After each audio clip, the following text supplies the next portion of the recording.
నమస్తే అందరికీ welcome to అచ్చ Telangana food and travel vlogs. నేను మీ బిందు కుమారి. ఈరోజు మనం తెలంగాణ స్టైల్లో గంగవెల కూర ఎట్లా చేస్తారో చూద్దాం.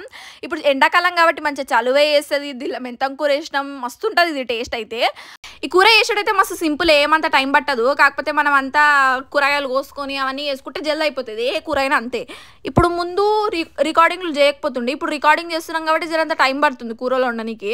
సరే, ఇక వీడియోలోకి వచ్చేద్దాం. మొదలైతే మనం తాలింపు వేసుకోవాలి. ఆవాలు, జీలకర్ర, పచ్చిమిర్చి, ఎండుమిర్చి వేసుకొని ఫ్రై చేసుకున్న తర్వాత జరంత కలేమాకు, ఒక చిన్నగా కట్ చేసుకుని ఉల్లిపాయలు వేసుకుంటున్నాం.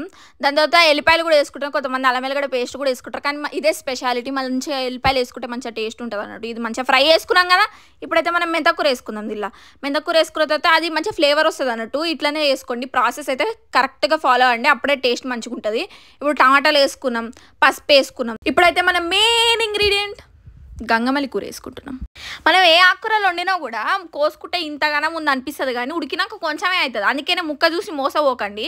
కానీ ఆకుకూరలు అయితే మస్తు టేస్ట్ ఉంటాయి అబ్బా.